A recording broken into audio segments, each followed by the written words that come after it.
একটি চক্র ধর্ম ব্যবসায়ী আজকে একটা প্রশাসনিক কু করার চেষ্টা করছে। তারা এই দুর্বল সরকারের, অন্তর্বর্তীকালীন দুর্বল সরকারের এই দুর্বলতার সুযোগ নিয়ে প্রশাসনের কিছু কিছু জায়গায় ডিসি, বিভাগীয় কমিশনার, সিভিল সার্জন, বিভিন্ন আমলাতান্ত্রিক কিছু প্রতিষ্ঠানে তাদের কিছু লোককে তারা বসিয়েছে আমাদের ওসি সহ কিছু পুলিশ কর্মকর্তা সহ বসিয়েছে।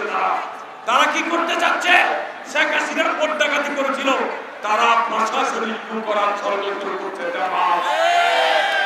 তার এই ধারাবাহিকতায় পদত্তনি জামাতের ওই সাবেক আমির, ওই যে জামাতের সেই অনেক কুখ্যাত ঘটনার নায়ক জনাব শাহজাহান চৌধুরী আম্বিকতার সহিত রাজাকারের বংশধর শাহজাহান চৌধুরী বলেন, পুলিশ প্রশাসন জামাতের কথায় উঠবে আর জামাতের কথায় বসবে।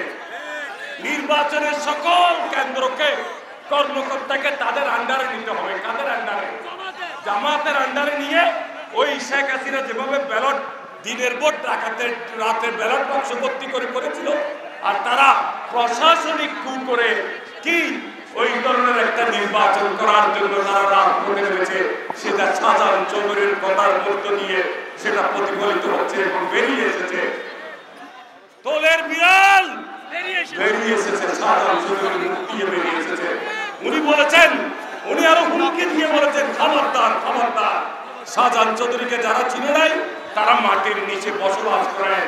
শাহজাহান চৌধুরী রাজাকারের বংশধর, আপনাকে আমরা খুব ভালো করে চিনি, আপনাকে চিনি, আমি চিনি, আমি আপনাকে চিনি।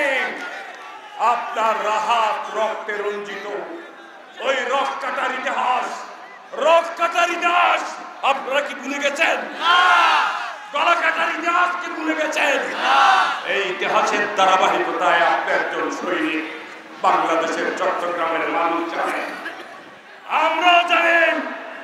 বলতে চাই, এই শব্দ দেখছেন, আমরা আপনারা যেরকম প্রশাসনের বিভিন্ন জায়গায় আপনাদের লোক বসাচ্ছে, আমরা নিবিড় পর্যবেক্ষণে দেখেছি কারা আমাদের হয়ে কাজ করছে এবং মিডিয়া প্রশাসন করে নির্বাচনে জিতার ষড়যন্ত্র করছে, তাদের তালিকা প্রস্তুত করা হচ্ছে। ওই ধরনের কাউকে করে নির্বাচন আমরা হবে না, নীরব দেওয়া হবে না, নিরপেক্ষ নির্বাচনের ব্যবস্থায়